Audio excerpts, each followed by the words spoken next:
Sustainability Advisory Board on Monday, October 3rd. Brandon, would you like to take roll call, please? Sure can. Eric DeGroot. Pat Helquist. Lisa Marone. Here. Vic Oliver. Here. Ken Osmond. Bob Peschel. Here. Brad Spanbauer. Here. Aaron Wojciechowski. Here. Margie Davy. Here. Okay, we do have quorums, so we'll move on. Approval of the minutes from September 8th. Anyone care to make a motion? Motion to approve minutes from September 8th. Second. Okay, I do have some discussion on that. Beautiful. Did any of you actually read them? We do need to change the date on them, Brandon, and I made notes on here. It still says it's July 18th, and it was actually for September 8th, so Sorry. that's okay. I just thought we should get that changed, so if you will pass these down to Brandon, please, that would be great. Thank you. Notes on there. And welcome, Ken. There we go and get started right on time today. Wow. Okay, and with that, now that Ken's here, we can proceed.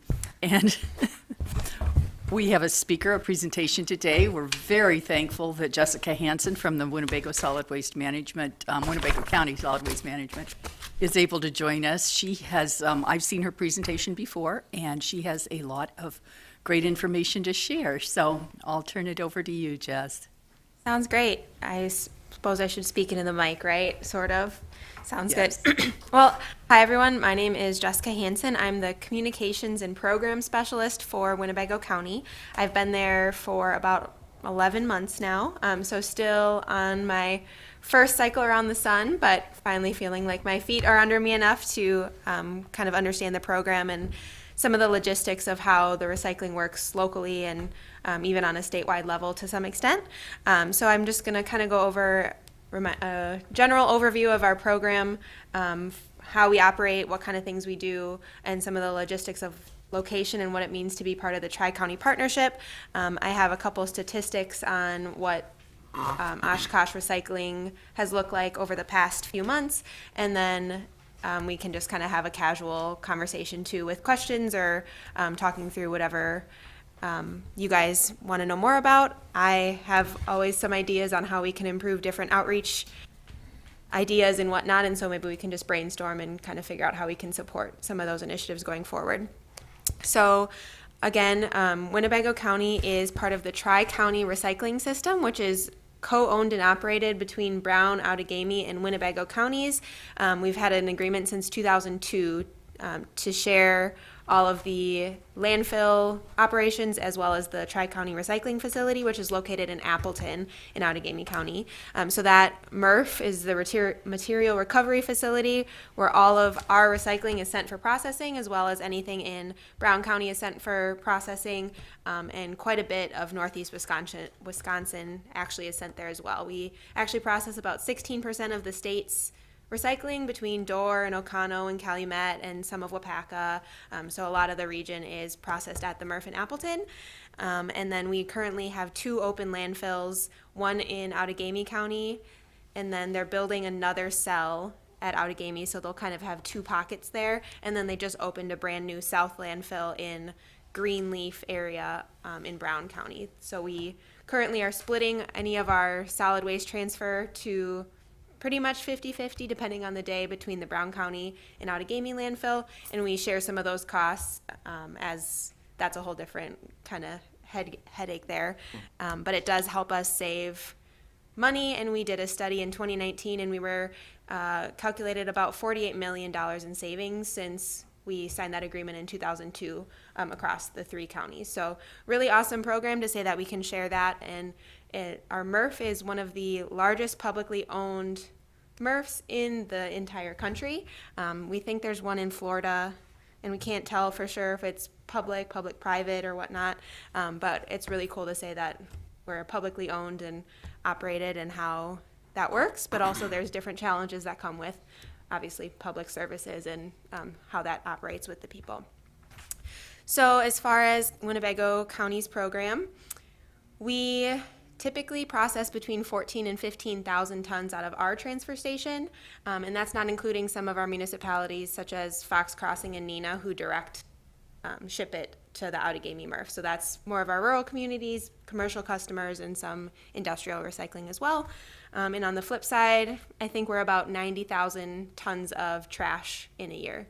So perspective is still quite a large scale of trash being delivered, and great recycling in general, but there's always room to improve diverting that and getting the most value out of the materials that come through our facility. One of the struggles being just the transfer station is that once materials come to us, we're the middle of the line, right? Because we have to send it on, but at the same time, we're also kind of the end of that line as far as agency and expecting things to be source separated before they get to us, and that's where that education really comes in. Haulers play a part, public works officials play a part, and then I can help with the education, you guys can help with the education, and that's a whole team of people that can help get the word out on how to do that properly, how to get those materials in the right bins, and so forth, because once it comes to us, then it ends up in the landfill, possibly, and we want to try and prevent that as much as possible. So one cool thing, kind of getting into some of those statistics still, is the Wisconsin DNR did a waste characterization study, spanning over 2020 and 2021 on a few different landfills and transfer stations across the state. And overall, the average was about 19% of all municipal solid waste was potentially recyclable materials. In the Northeast Wisconsin region, it was about 13.8. So that's a good thing in some ways, that we're doing better than some of the state average. I would think that some of the more rural communities probably struggle to have as efficient sorting opportunities up there if they don't have curbside and things like that. But that's still a 13.8% opportunity out of that 95,000 coming into our transfer station, and coming from Oshkosh residents as well, that we can definitely work to try and gain more and capture that recycling. And there's value there, both in money saved from solid waste tipping fees, which are more expensive than recycling tipping fees, as well as the revenues that we get as a program, and that is shared on to our communities. So last year was actually a very profitable market for recycling in worldwide. We were able to share about $300,000 between our municipalities from like extra market revenue that we created from recycling. The markets looked about the same until about July, and they crashed very hard over the end of the summer. So we might still be able to give them a little bit of that kickback at the end of the year, but it's not going to be quite as much. But we do like to try and have a successful program, cut costs, make sure that we can capture as much material as possible to continue supporting the programs and helping you guys as well. So there's some of that. As far as City of Oshkosh specifically, after I kind of really got into the position, one thing that we wanted to do was do some recycling audits, of different municipalities bringing in their residential route trucks of recycling, and kind of look at what are the main contaminants in the loads, how are they doing overall. Our MRF tends to have about a 10% residual rate. So out of the total 100 to 110,000 tons that facility will process in a year, out of 110,000 tons, 10% of that is still trash, which I guess that's pretty significant when you think 100,000 tons. At the same time, a MRF our size typically is in the 20 to 25% residual rate. So we are very proud of that and are doing well, but there's obviously opportunity there as well. So we kind of wanted to look at which municipalities are contributing to that more so than others, or how are they doing compared to that average. And so I actually pulled 3 City of Oshkosh loads over the course of the summer, 1 in May and 2 in June, to just kind of look at what types of materials they were bringing us. And then the average from those samples was about a 13.5% contamination rate by weight. So in some ways, again, not terrible, but one of them was 9% and one was 16%. And so it fluctuates, of course. We were right around Labor Day with one of those, which kind of I thought was interesting to see some of the different party materials that get mixed in with those lows, which is to be expected. But continuing to look at that number as kind of an actual real life statistic, and then hoping to do that biannually, if not at least for sure next summer, to kind of look at how that's continuing to grow. Yeah, and so out of their contamination, I kind of grabbed some of the numbers from my report. 53% of it was just actual trash. So they put overflow bags in their recycling, or it was just, sometimes there's rotting food, sometimes there's just like toys or clothing or things like that where it's just not even an attempt to be recyclable. So 53% of it, clearly half of it, we can try and at least eliminate those things. 29% of it was non-recyclable plastics, which of course is the most confusing category of all of them. 5% of the total was film plastic. So between plastic bags themselves and any of the other types of plastics that could have been recycled at a grocery store had it been clean from their original, was film plastic, which 5% is pretty significant when you consider how lightweight the plastic bags are. So definitely continued education there. That's the number one contaminant that we deal with all the time, and still trying to get that communicated. They had some scrap metal, which recyclable if you bring it to a drop-off, but through our program can cause damage and safety issues. 9%, construction 7%, and then yard waste about 1 to 2%. So some of those smaller categories is just, the pennies or whatever, but really looking at some of the issues. When we see high trash, then there's maybe an issue with, do they need more pickups? Do they need more bins? How can we let people know that they can get a second recycling bin? What are some logistics to try and educate them on waste reduction from the beginning? And then, hey, do you need this? Are you aware that you can bring recycling in for free? Or trash for an additional cost, or those kind of things, to try and help them and support them in separating those things. So additional work, City of Oshkosh Public Works is very open to work with me, and we've met a couple times, and so we're continuing to kind of evaluate, and they see on the ground level obviously more than I do, and so continuing to kind of have the open communication and feedback with what they're seeing and how we can address some of those issues. So that's kind of some of the overview.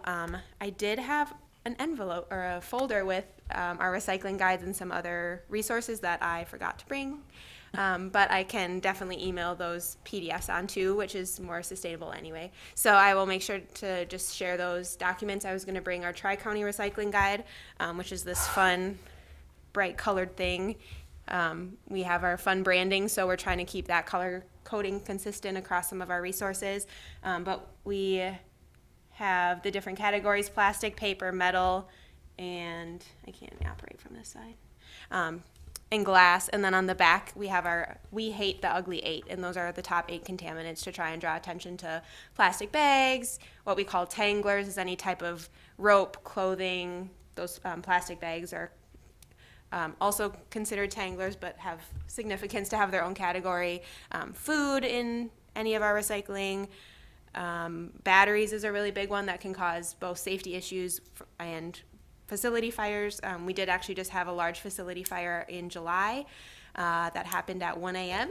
And so having full crews there, we were able to get it out in time without significant damage, but it looked like a hot spot from fireworks after the weekend that ended up catching fire on some of our trash. So thankfully it wasn't a recycling fire, because there's a lot more kindling, I think, there.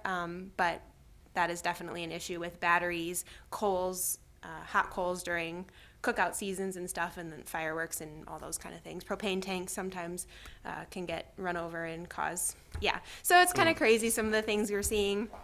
One of the things I didn't expect from City of Oshkosh was I can't think of the word, a weird number of diapers. Not just one, not just two, but 7 or 8 in each of the audits that I did. So consistently a problem with having diapers in the recycling. And so it's just kind of how do we even address that? Who are the culprits? Where is that thinking? Like, that's the biggest thing, is I'd love to just have conversations with some people and be like, so why did you think that was recyclable? Okay, well, let's, understand the psychology and behavior thinking behind some of those things. The best we got was that the box that holds the diapers says recycle me on the outside, and that it's possible that people may just see that and not Understand. differentiate. So who knows, but that's definitely a weird one. And then just really the plastic bags is our number one focus. City of Oshkosh is definitely on that same thread, and they'll pretty regularly tag totes that they see with plastic bags sticking out, or if they dump it, they'll leave a reminder behind saying no plastic bags. But it's something that we can't catch all the time. So I know obviously the recycling how-tos themselves. Do we have kind of specific questions about that? Or I can do just like a 2 to 3 minute overview too of those categories. What might be helpful? I have a question about bags. Sure. When, for instance, when the bag says clean, like must clean, does that mean physically cut it open, take it to the faucet, and clean it out? No, it means don't have, like, let's see, what's a good example? Like salt. Like, let's say, for water softener. Sure. In those ways, maybe, so like those in topsoil, Yeah, that's another good example. things like those, I would say, yes, it's like, because that's not considered clean. Sure. If You it want has that dirt material residuals and rinsed things. inside of it. Yeah, but anything else, like an actual grocery bag, once you take the stuff out, like, that's fine. Ziploc bags sometimes have food crumbs and whatnot, so just at least trying to shake out the crumbs. Don't leave crusts and, that kind of thing. I have never cleaned out any of my plastics because I don't usually have, like, think of things like that, like the topsoil bags or the ice bags, but more of the paper towel overwrap and toilet paper, plastic film and bread bags. And if you get like sandwiches from Subway and those Subway sandwich bags or things like that. So Ziplocs, I think, are probably like the trickiest one, where you don't want to leave, people will put napkins inside or something like that and try and include it in there. And so just the plastic film is really what that's trying to say, and not wet. So if it's Sure. super soggy from whatever, like ice bags, just leave them out to dry before crumpling them up, kind of thing. It's not a huge deal, but mostly just, not residual other things Sure. for them to have to clean. So, how do you approach the conversation about plastic bags with, like, say, Brown County, Winnebago County, and Outagamie County? Because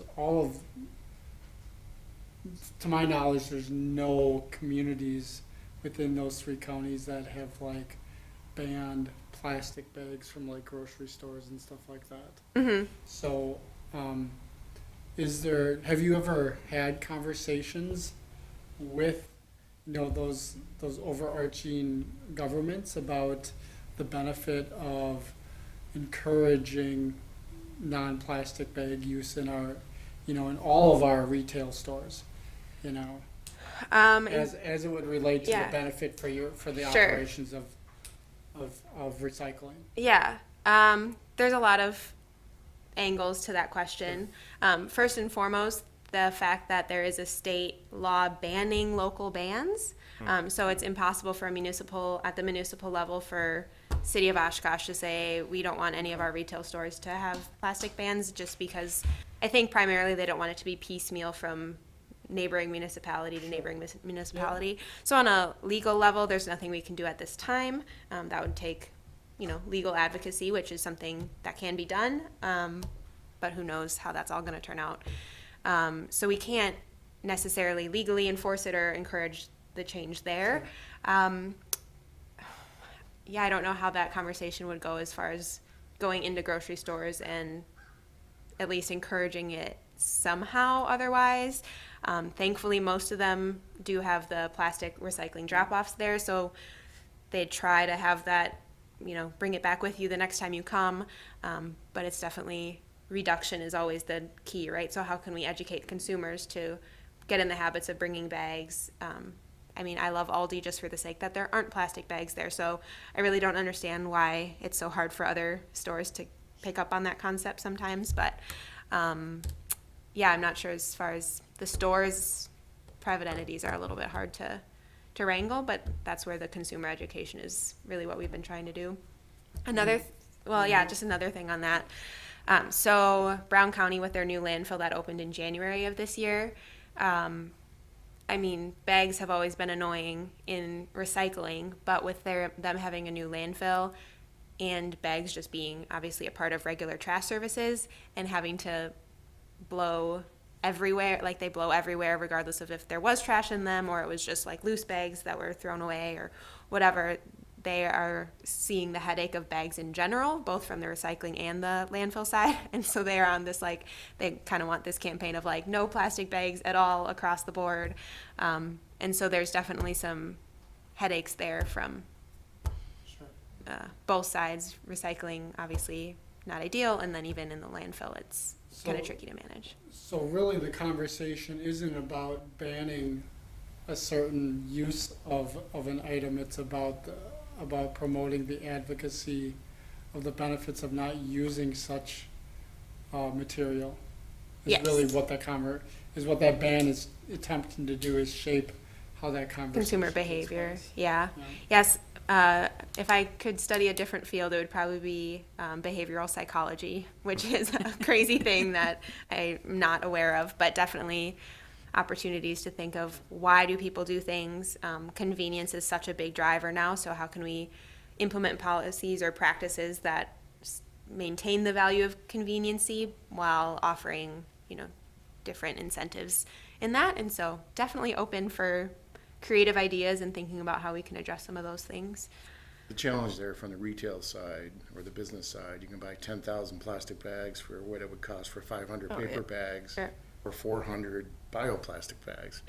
So it's almost like if you can't go from a ban perspective, you almost are forced to go from an incentive perspective to try to encourage them to take on something different. Mm-hmm. I had two questions, if you're done. I'm done. How do bioplastics figure into your streaming? Is it really disruptive? Do you notice it? How much do you get? I would say very minimal. I'm sure there's some mixed in there, but from like glancing at our tip floor when I'm out there doing, sorting through some of the loads and whatnot, I haven't seen them in any of the audits I've done specifically, but I'm sure they might start coming up. I know with composting and things, it's starting to be trying to be a more encouraged practice, but they know they're compostable. So maybe because they know that they're compostable, they won't think that they're recyclable. So I haven't seen it yet, but who knows what the Do you thinking have is a heat behind it. source to do hot composting for bioplastics?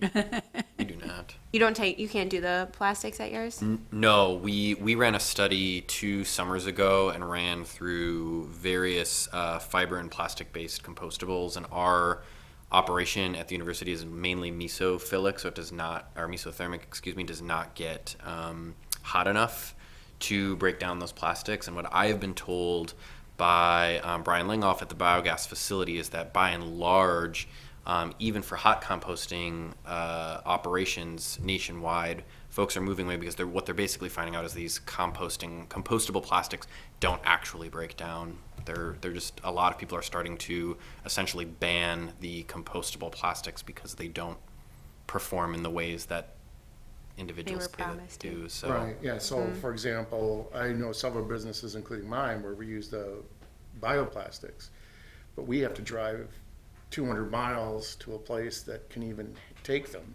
Wow. And we're starting to look at the cost benefit to the environment, that it might actually be better to use regular plastic for recycling purposes, and that there's more benefit to that than trying to use the bioplastic. Yeah, in some ways, yeah, that's a tricky one. If 200 miles seems like a really far distance to compost at what is still relatively a small scale is it just one restaurant that you guys have? Yeah, So, I mean, down the line, getting other businesses in the area to kind of jump in on that would be great. B, one thing I know with compostable or bioplastics or whatnot, they are not certified organic in any way at all. Like labs just, they know the way that they break down and the fact that they don't break down in the same way. So for a lot of food waste composters that really like that organic certification, then those bioplastics do cause issues there and they do directly pull them out. So even if you could compost them, it's not necessarily organic or at the same level certified as some other like regular food waste. And then I guess my encouragement would be, instead of just looking at recyclable, reduction again is always the top priority, and then reuse is the second priority. So is there a way, it's really cool when I see cafes that have like take back containers, and it's like, oh, take it with you, but then drop it off when you come back the next time, and facilitate more of like a wash station or Right. things like that.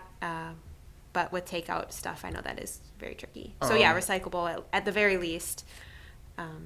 As far as the food contamination goes, or any kind of biocontamination, would it benefit the entire process by actually introducing a stream for compostables so that it actually gets more people in the habit of separating further? Has any study been done on that, of actually opening up another channel? That way it cleans the other to a degree? As far as curbside services? Yeah. Well, I mean, the big question with that is financially, it just is not super feasible necessarily for, like, say, City of Oshkosh to offer 25,000 homes another tote, another service, and then another, because that's a whole nother pickup route, thinking that's a whole nother set of trucks, thinking that's 3 to 5 years by the time behavior change actually kicks in. I would love it for sure. And composting is something that I personally am very passionate about as well. From the curbside perspective, though, there's a lot of factors to that conversation, and I'm not sure where City of Oshkosh would be. A middle ground would be offering maybe like a drop-off location at Right. their public works garage and seeing if can they take yard waste and compostable. Can we facilitate some more maybe public drop-offs to help with, send it to the biodigester even. Those kind of like community hubs might be a middle ground to prepare for some of that behavior change inspiring. Some way facilitated public-private cooperation. Sure, Because yeah. I was also thinking Yep. that in terms of the batteries, because we take all our batteries and we drop them off at Sadov. Right, we don't put them into our stream. Sure. So I was thinking that at some point, maybe a board like ours needs to look at public-private partnership in terms of drop-off facilitation and coordination, and combine that with the education, maybe, because the batteries obviously are small in volume and weight, but perhaps really destructive. Sure. And are you Potential. talking regular household batteries or rechargeable or all of All the the above? above. Okay. Just because of the, the metals and the fire potential, and, certain facilities are better equipped to handle that. And we can take rechargeable batteries for free from any residents, and we take lead acid car batteries or boat batteries and things like that at our facility. We used to take alkaline batteries, regular non-rechargeable ones, but it's like $1.50 per pound for us to process it. And so we used to take them for free at our household hazardous waste facility, and right now just can't. But I'm trying to be creative in how we can potentially offer that service, because we get people all the time saying, oh, I have a bag of regular batteries to drop off, and we're like, it's just trash. And I mean, it's still volume and weight lost to the landfill, but is it going to cost more to grab it than to throw it away? And that's it's a tough spot that we're in as a landfill too. Of we have a bottom line. I don't deal with that too much in my position, but there's a bottom line to the landfill, and navigating how that conversation plays into making it a win-win sum for everyone. And I haven't gotten there yet, but there's opportunities for sure if we can get creative, I think.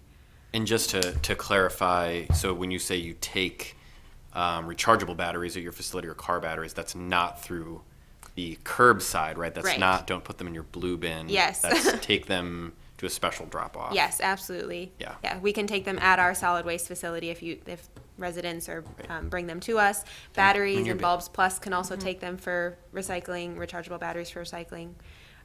There's a great article that a colleague shared with me. He's in the chemistry department about sort of the recyclability of your regular AA, AAA batteries. And essentially, this study basically said, you know, most municipalities just those are a landfill bound material, and it's because the amount of energy that it would take to recover and separate all of that from those batteries is actually would produce more emissions and more you know, you hate to see things kind of go to that cradle to grave stream, but unfortunately with the way and kind of the contents of things like typical household use batteries, the recoverability of them is not necessarily feasible or sustainable. Because I think the only ones worth the extra effort are probably the lithium Yeah. Oh, absolutely. that Yep. are becoming prolific now. Yeah. I mean, every one of my pieces of yard equipment is a lithium battery. Yeah. Yep, absolutely. And those are the dangerous ones. Like an alkaline theoretically could still spark if smushed, but it has a lot lower power and a lot, just the chemistry of those is different, where even the small little square cell phone batteries could potentially cause danger in either side, the recycling being improperly put in recycling or thrown away in trash. So, yeah, that's definitely something that we offer as the drop-off service. Call to Recycle has a free box that you can order that to send in rechargeable batteries, and so you can just like go online and sign up, and they'll send you a box at a time, or it's 2 boxes because they put a small box inside a big box. But then if there was a way or an opportunity to collect them locally, and then you just they send you the bags, and you just put them in the bag, seal them up, automatic stick, and then load it up and then send it in for free. So we've talked with a couple municipalities about maybe at their town hall having the receptionist be able to monitor a drop off like that and make that more accessible on a more local level too, so you don't have to drive from Black Wolf all the way to our facility or something like that. Does biomedical waste enter into your stream at all, or? We get needles through our MRF all the time. I haven't seen them, and I'm sure they're in both sides, but we definitely, Sharps is one of the ugly 8s that we have on our recycling guide as a no-no, and definitely something that we see pretty regularly. I don't know what to do about that one. It causes damage, I'm assuming, or is it more of a safety concern? No, more of just a safety concern. Yeah, I mean, usually they're small, but sometimes we'll get like the big jugs that are, you can shake them and you'd be like, how many needles are in here? Like a full-on Sharps container? Yeah. Go to your pharmacy, please, people, over that. Like, they will take care of that for you. See, because that brings to, I mean, there really needs to almost be sort of a destination mapping for all these different sources to at least try to manage the 8 a little bit better and clean up the streams. And I don't know, it's probably a role we have to play to map all that out to. You guys have any mapping of those? We do. locations? So that's our waste wizard. So actually, if you were able to pull that up on Yeah, I can pull up anything. on your screen there, The if you internet. want to do www.recyclemoretricounty.org. Oh, hold on here. www. recyclemoretricounty.org.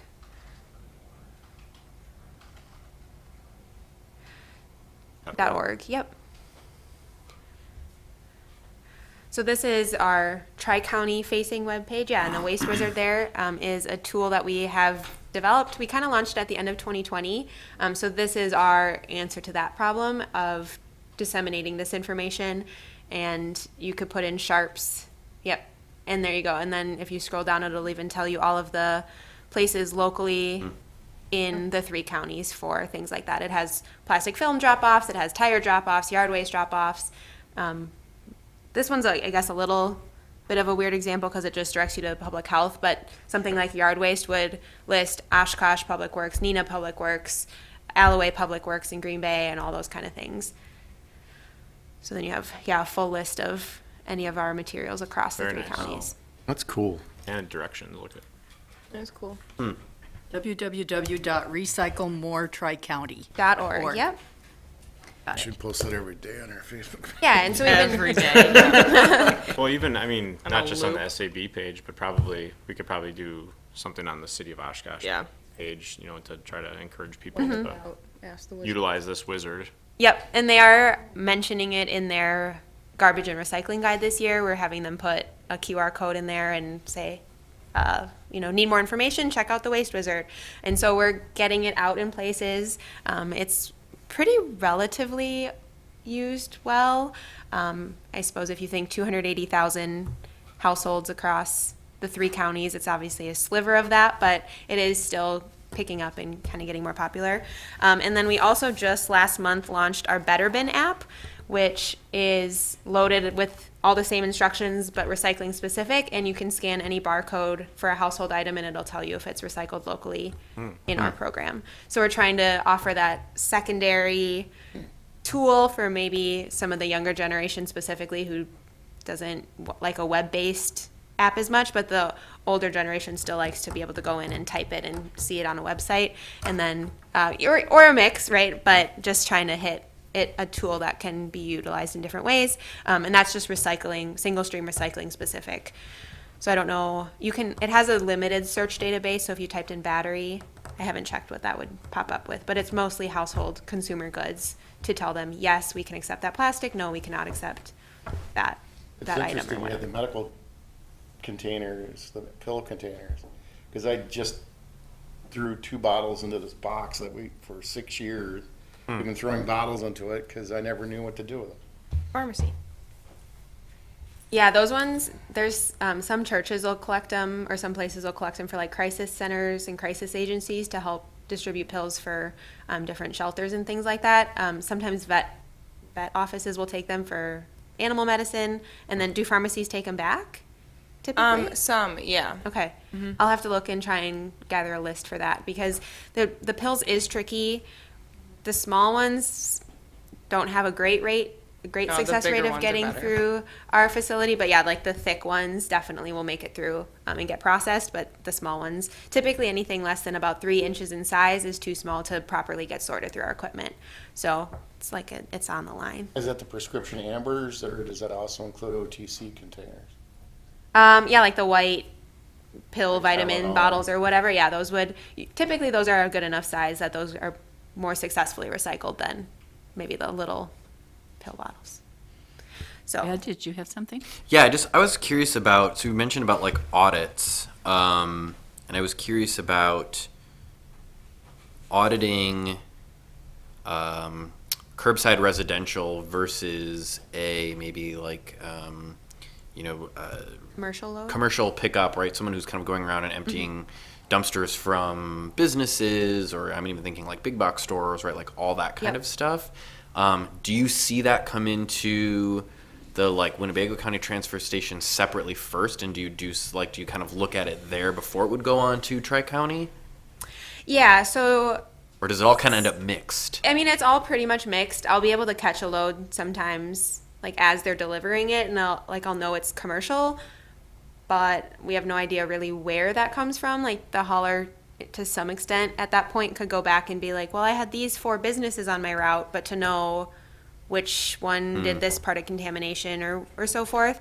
But typically we'll catch a load and say, hey, this was excessive bagged material, or somehow a mattress ended up in your load, or big bulky plastics or random things that we like. It's crazy. We get bowling balls, we get hangers, we get toys, we get like DVDs and CD cases, also not recyclable. Like it's really crazy. And one of the interesting things in doing just the residential curbside routes is I do think they're relatively clean in general. Like, yes, we still get that 10 to 12% contamination or so, but then looking at the commercial, a lot of that tends to be multifamily apartment complexes, and that's a whole different like so many bags because of just the convenience factor of coming down from a 4-story apartment or whatever and bringing it in a plastic bag down. Definitely a bigger issue there than residents. Still need some work, but a lot cleaner than some of the commercial loads we're seeing. And the reason I ask was sort of about the like the ultimate container that these materials are collected in. Your small rolled curbside bin, right, is smaller. It's easier to kind of avoid, I guess, using a bag or needing to do that. But right, if you're living in a residence hall at a university, or if you're living in a large apartment building, yeah, people still carry their things down bagged, and they're going to throw that into this massive dumpster. And it's either one. Like, A, the signing probably isn't super clear if it's dark or at night and you can't read it. Or B, if the trash is full, they're not really going to care. They're just going to throw it in the other one. Or so either they don't look because the signing's not very clear, or there's not enough room, or whatever. So having, yes, you want a recycling with every trash dumpster, but having those large 6 or 8 yarders definitely does open up the opportunity for mattresses and furniture and overflow trash to a lot larger degree than having the individual totes, for sure. You mentioned a holiday issue, and I'm just wondering do your challenges spike during all of those holiday periods, like, Christmas, Thanksgiving, Labor Day, Memorial Day, and college move in, move out? That one probably for sure. We actually have some of our highest recycling rates during like November to December with Christmas packaging and online orders and that kind of stuff. Our tonnage tends to increase at the end of the year. Yes, increased contamination as far as bows and ribbon, and some wrapping paper is recyclable. If it's just like matte regular paper that can tear, we can recycle it, but glitter and glossy foil type wrapping paper we can't. So that's a thing too, is like we struggle to say to the public, yes, recycle your wrapping paper, because then we get everything and we get bows included and the whole thing taped up, and we get probably one of those boxes full of duct tape that was a fun like wrap prize. And so it's yeah, we try and keep it simple and generic, even though there are some of those rules like, yes, wrapping paper, probably 80% of it is recyclable. Gift bags can kind of go in that as well. So Christmas lights is our biggest one that we get through our recycling floor during the holidays. Yeah, I would say like red Solo cups or drink cups and paper plates and napkins, and kind of that, like, you take a half contaminated bag of maybe there's some bottles and cans from your party and also the other food stuff in it. That's a lot of the stuff that we see during the holidays. Oh, sorry. No, go ahead. One of my coworkers had this great idea of a way to try and facilitate an easier, like, outdoor party recycling is to use a yard waste bag and set up a yard waste bag for bottles and cans, because then you can take the whole thing and just put it right in your cart and not have to worry about transferring it or emptying it or whatnot. So if you're ever having an outdoor party or event and then just pop up a yard waste bag, that's one way that I feel was a really creative alternative to some of that public place recycling. So, but what was your other question? No, I was just wondering if it's feasible even to have, because some of these do's and don'ts really are needed at the point of transaction. And for the typical resident, that's when they're actually putting it in their bins. Has any thought possibly, or do you think it's feasible to actually put some kind of a moderately sized sticker on those bins, on those lids, to remind them, hey, empty your cans and bottles from your plastic bag before, just throwing it in here? Obviously, a lot more economy and Yeah, you know. sure. So that's at the municipal specific level, since we don't own any of the carts or have any rights Right. to the carts and whatnot. But City of Oshkosh does have no plastic bags big sticker. So if they flag them once, they have a whole system. They'll mark down that house and they flag them, hey, just a reminder, please no plastic bags. And then if the next week it's still there or a recurring issue, they'll put this big white sticker on it. And then we also do have they're kind of smaller, so I guess I don't know how well people would see them, but we did give them 100 of our Waste Wizard stickers to see if maybe that would draw their attention, and then they could scan it and like look up items. And I haven't gotten feedback on if they've noticed any positives with putting these stickers along with the like big no plastic bag sticker. It's just But nice. better lid, like pictures, more pictures, less words, like on the top lid of a cart definitely would I make think an preventative impact. might be better than corrective. Because when you try to correct Sure. somebody's behavior, it's more like, oh, those Karens at City Hall, you know, Sure. give me a nasty gram, you know. Right, yeah, and then it's a fine, and then you're just mad about it. Okay. Yeah, I mean, I don't know how to do that, but preventative rather than corrective, for sure. But that's where kind of the Better Bin app, I think, is at least some way of a doorway prior to getting to the bin, like as they're standing by their bin. I'm not really sure. Let me just scan that code and kind of gauge some of that information right away. So we'll see how that goes after it rolls out for a while and how well people pick it up and utilize it. Maybe that sticker just needs to be that barcode. Yeah, a big Everyone's Better got a Bin phone. sticker. QR code. Yeah. Yeah, we were at the Oshkosh Farmers Market 2 or 3 weeks ago, and I did have one older lady say, "Well, is this going to take all my personal information? Are you going to be able to like contact me or find me afterwards?" And that, I mean, that's like this. There's some people that have that weird. Should I scan it, or are you going to take my information? And we were like, "Well, no, we do not get any information from you with that. It just directs you directly to the app." But some people, they like our QR codes have been used, but I don't know. Until How people many are people, yeah. familiar with what they are to start with, Sure. they are hesitant to use them. An unreasonable concern. I ran into that too, where people have said, no, I can't do that. No. I did have a couple of quick questions for you. Sure. I think, I wrote this down, but I'm not sure I've got it right. I think you said way early on that you could bring in additional recyclables for free, but that trash you bring in for a fee. Yes. Is that correct? And Yep. where would people bring them? Yeah, so our solid waste facility in Oshkosh is 100 West County Road Y. And we are open Monday through Friday, 7 to 3, and Saturday, 7 to noon. Any curbside recyclables, any amount. We just have a dumpster for people to throw stuff in and can bring excess boxes. Definitely break down the boxes because it's a smaller dumpster kind of cover to have to fit those in.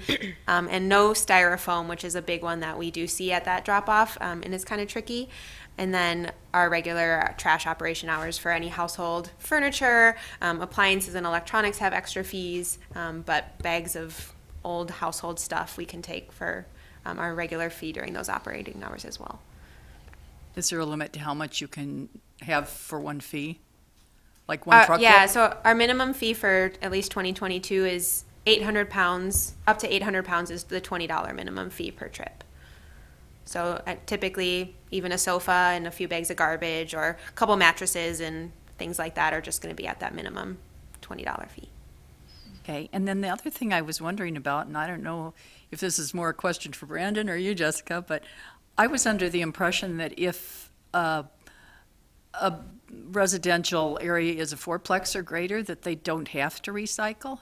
Is that still true, or is this really old info? The only thing I'm familiar with is, over a certain amount, I think it's fourplex or bigger, meaning that there's 4 dwelling units on one property. It might be 5 even, actually. They don't get the city receptacles. They have to get then it becomes a private. You have to- So it's a private endeavor by the landlord, but they Correct. wouldn't have to do it? No, they do by state law. So yeah, when the recycling, Okay. that's one thing that some people don't know as well. There was actually just another survey the DNR did that 51% of Wisconsinites don't know that it is law that recyclable materials cannot be put in the landfill.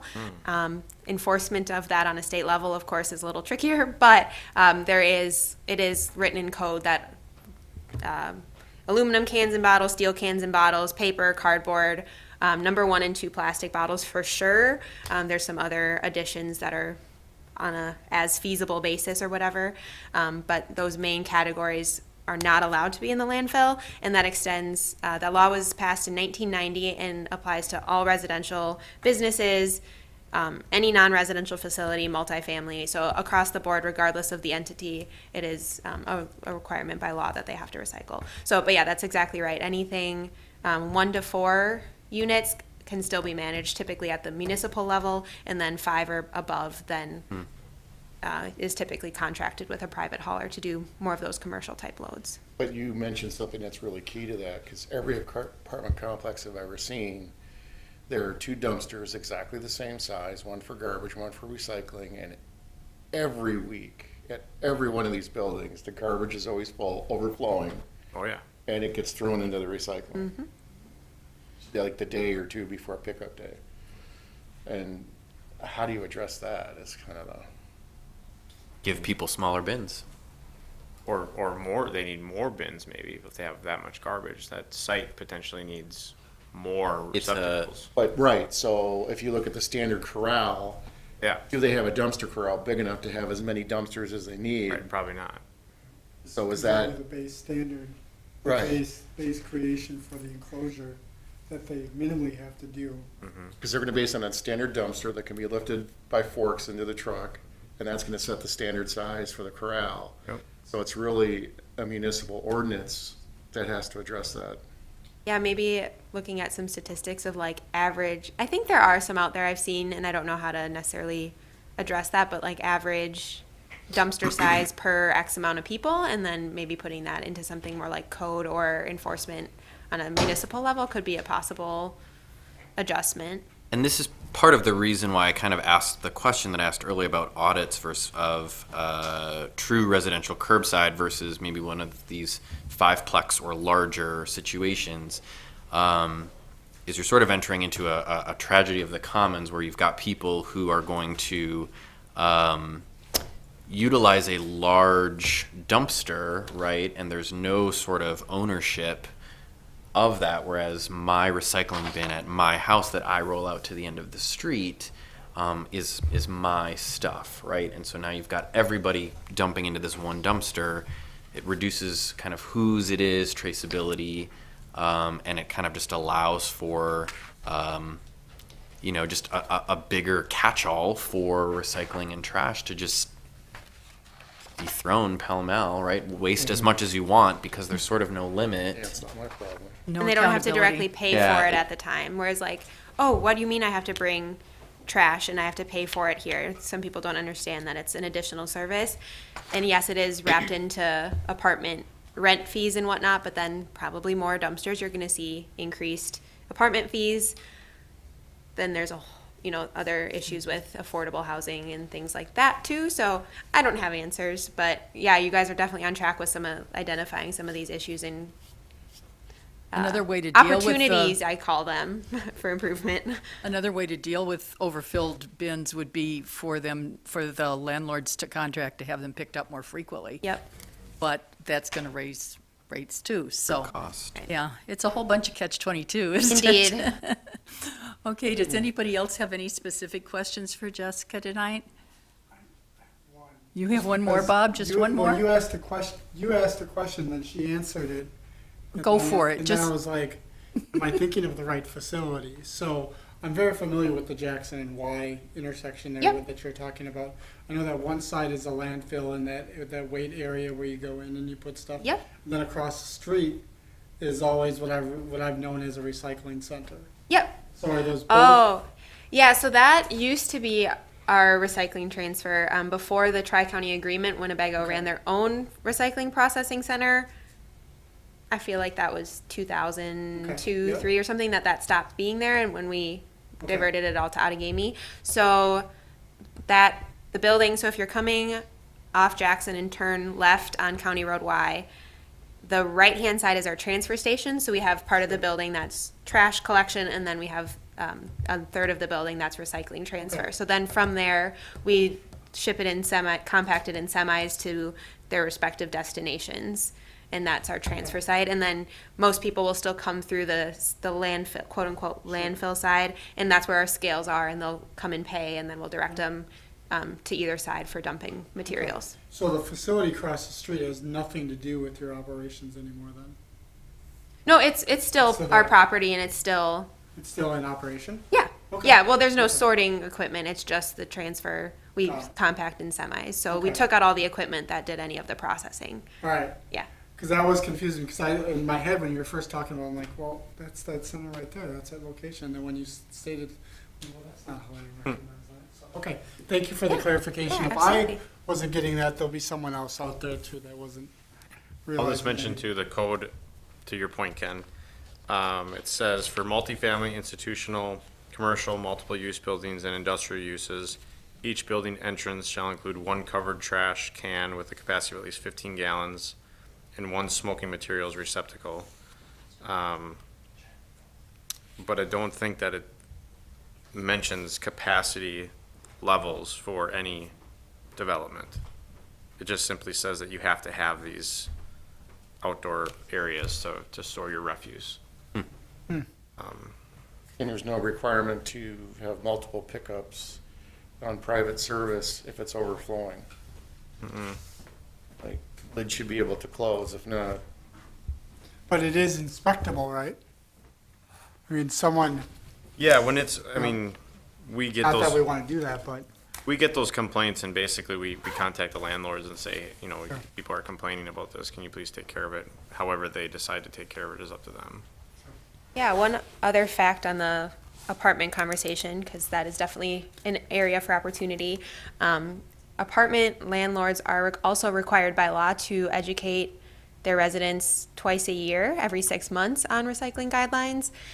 And I don't think that happens very often. So how can we, from a city level, create some accountability and, push that and check in if they're already calling, or, do a push once a year to say, hey, remember, like, we can give you these materials. You do need to get these out to your tenants. County level, that's a lot for me, but it's something that I can help support if you guys, or Public Works, I guess, again, they don't really collect commercial and stuff. But if you wanted to help me with that, that's something that we could potentially do even if it's once a year, to have that push of, hey, let's get apartments on board with that education, could be at least a little bit of an impact. Email might be the answer for that, because if you provide PDF materials that you give the landlords that they can distribute to their tenants, make it easy for them to share that electronically with their tenants. Yeah, I've heard that feedback as well, so we're trying to create kind of an easy downloadable packet to distribute, and then hopefully we can get that distributed across the county as anytime there's a new tenant, or even, I don't care, with their monthly or quarterly bill or something. Hand this out remind to a that. new tenant. Like, That's you what I have a thought too. fridge, Right. already on the Leave it on refrigerator. there for them right when they move in. Yep. I would hand out the Because they don't want to magnet. deal with the messes either. They really Right. don't. You know, though, I will tell you, these are amazing, but I do have to tell this, Jess, because it is funny. She gave me one of these last summer, and it has been on my fridge ever since. But you know how you see something really often, and pretty soon your brain just doesn't click anymore? I actually sent Jess a text about a month ago and said, what can I do with this container? Oh, and yeah. she said, well, you could scan your magnet, which was a great answer and exactly right. So thank you. So, yeah, I will email Margie with some of just our PDF documents that I was intending to bring, just so you guys can have those for reference too. We're just upping our print, like our new fresh print for 2023, so we'll also have those. If there's groups or other meetings, or you guys need more magnets for, XYZ event, feel free to reach out to, and I can get you guys some more of what you need. Fantastic, Jess. Thank you Thank you. so much for Thank you. coming. We Yeah. really appreciate it. Thanks for having me. And I think we all learned a lot. Yeah, you guys have a great night. Thank you. You too. Too. The app is cool. I downloaded it while we were chatting. Great. Yeah, and if there is any glitches, it's still relatively new, so feel free to email me that too if you. I like the link to the TikTok. That's very poignant. Thought that was great. Been checking it that whole time, haven't you? I already follow them. They're funny. They're funny, yeah. Okay, moving on then. Unless anybody has anything else they wanted to share about solid waste. Pretty well covered it, I think, for an hour. There's ammo for future topics. Okay. All right, now we're going to go to the Environmental Leadership Award. Brief discussion on that, which is on me. Or if anybody had any ideas of, individuals. Well, I just wanted to remind everyone, and perhaps let some of you who might not remember this know, that this is something that we do in conjunction with one of the Rotary clubs. I think it's Southwest Rotary that we work with this. And there's not a form per se, but there is a list of information that we need when somebody makes a nomination. I believe we posted that last year, Brandon. And I think we should probably repost it. Okay. Just to help remind people that it's coming. What it is somebody who's done an outstanding job in something environmental. It's been pretty loose because, we just wanted to start recognizing things that people were doing in the community. And it can be for an organization, it can be for a business, or it can be for an individual. Sometimes it can be for an individual who has a business. I mean, it's just however that works out. But that, we will be wanting those in by January probably, so that we can, all nominations will need to be made by the end of January so that the decision can be made on who to, on how that award will be distributed in March, because it's given out at the state of the city. Or used to be when we had that in real person. Now we just hold it up and say, this is who got this. Maybe 2023, maybe it'll be back. Who knows? Maybe we'll be like the new normal. Does the city have a listing of any businesses or contractors who have built green buildings recently? To my knowledge, the only list of contractors that is kept is for right-of-way work.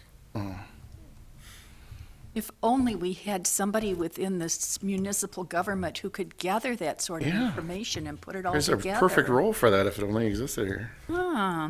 Okay, let's move on to the 2023 calendar, which we need to review because having drawn the short straw when they selected who got meeting nights and we got first Mondays of the month, that happens to be a problem 3 times a year pretty often. So what we were hoping to do for 2023, and this will be new since we haven't normally done this, is to pick some dates now so that everybody can have them on their calendar so that we won't have the last minute crisis of can we do this.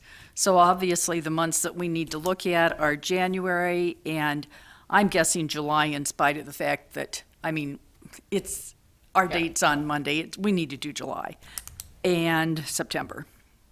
Yeah, if you guys would prefer to not meet on that 3rd, right? It would potentially, people will be No, gone, thanks. holidays, something, Most whatever. likely. There's every chance City Hall might not even be open. We don't know, do we? No, we'll probably be off on the 4th that day. We'll probably have to work Monday, the 3rd. We'll probably be off on the 2nd. Or sorry, on the 4th. Yeah, the 5th. Who would do that to you? I don't know. They give you off on the 5th? Tyrants. No, we only have off on the 4th of July. And I think if it lands, the only time the dates ever change is if it lands on a weekend.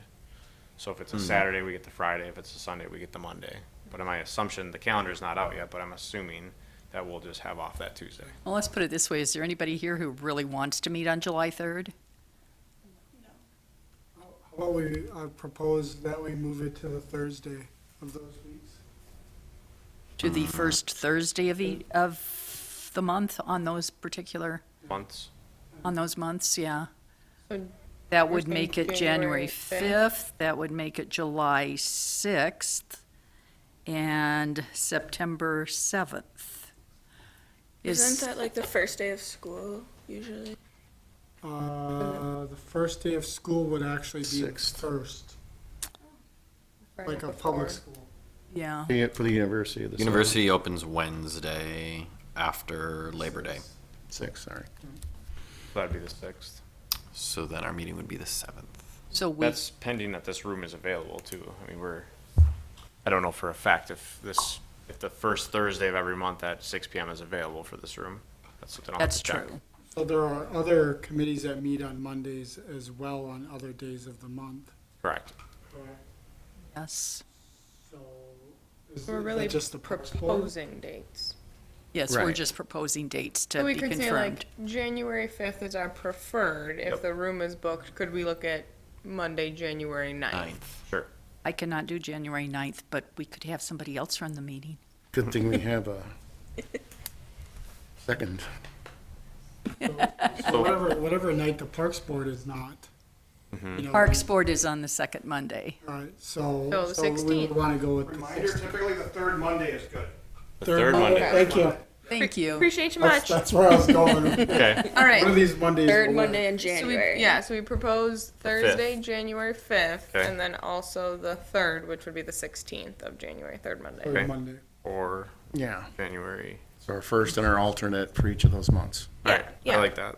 It'd be So do you first, just want to follow that first same Thursday and third Monday, And right? if you want a break, you Cadence? could always keep the meeting canceled too. Well, that's true, if we don't have something pressing. Right, I mean, at any moment, In a I think it's summer still month, good. that could be helpful. But if it gets to be June and there's nothing really pressing for July, you could just cancel that meeting also. Exactly, yeah. So in July, we would propose Thursday, the 6th, or Or the Monday, the 17th. Yes. The advantage of staying on the same week, and thank you whoever proposed that, is that it keeps our meetings spaced Right. fairly regularly. As But we it's- discovered, otherwise we go 6 weeks and 2 weeks, and that's kind of hard. On September 7th or 18th. Yes. And that will be, you know, that 18th will be a home Packer game for sure. And no one will be. What's that got to do with anything, That's Bob? usually Yeah, one of the I'll be challenges here. of the Parks Board is that if there's Monday night Packer games. Yeah, right. Jeez. I think that's it though, right? It's just those 3 months. Yeah, January, July, September. Yeah. Yep. So And then- I'll check those dates and then if it works out, I'll give you guys an update at the next meeting on. Great. Thank you. Good plan. Okay, moving on to agenda items for future meetings. I believe I heard somebody come up with something additional to add for that. Did I? No, I was just saying that once we digest a lot of the information we received tonight, that there might be future agenda items possible out of here. Oh, no doubt. And we will be, at least I assume we'll want to, in December or January, take a look at our master plan for the year again, too. And at that point, we may find lots Yeah. of these things that we're ready to look at. I'll give you an example. One thing I was thinking about is even though mandatory tote requirements for the Grocery eight they stores. hate or whatever, all that kind of stuff. Oh, yeah, that, Oh, You know, The maybe hateful- actually offering a standard with everybody's input and providing that information to people is if you do want to recycle these things or you do want to put them in a separate stream, here's how you handle it. And these are the recommended totes that you get, even though it's not a requirement. Is there a way for us to educate the public that way, just to help reinforce good habits as a topic, you know, that kind of thing? And how do we find support or maybe sponsorship for getting more of these out? Yeah, I really like the idea of those for renters. Yeah. they should just, their refrigerators should come with these. I we like that's a have a list that I landlord? probably could get would be like Landlord? a contact list of landlords who have registered with the city. Because I bet you they'd love to put these on their fridges. Potentially. Well, and my suggestion was going to be if they're supposed to be doing educational outreach twice a year, could someone facilitate one virtual, one in person, like Well, I'm sure. 30 to 60 minute Education. spiel and then like hand these out and be like, how many of these do you need? Yeah, I wonder. Do you know if she's ever talked to like the Winnebago Rental Association board or something like that? I don't know specifically who all she's talked to, but she did speak to another group that I'm with, and she is available for anybody who wants her. Yeah, So that's an idea. if there is, if the landlords group is interested in hearing more about this, she would be happy to come talk to them. It's my experience, if you make it easier for a business person to do right, they will do it. They will do it. They might not even know to seek it out, but when you Right. present it, Get up. yep. Okay. Any other thoughts on future? On the future in general? The student reports, I will say, I think Jim emailed me and you, Margie, and let us know that Oh, yeah. they're not doing collaboration with the city for this semester. They're working on something internally with the university. I think he said actually it won't be until I spring. think it's next fall before we would, Or was it even Was it- 2024 spring, maybe, he said? I can't remember, but it was, It might there be. was We some have it in time in writing between now and the somewhere. next collaboration with them in the city, so. yeah, which actually gives us time to review the Yeah. reports we've already got. It's not like we're keeping up with them anyway, Right. so. Right. And revisit maybe some Yeah, older ones that yeah, we it's a good missed. chance for us to catch up. Pat said she was gonna be working on the native plant brochure for the next meeting Okay. for us to review.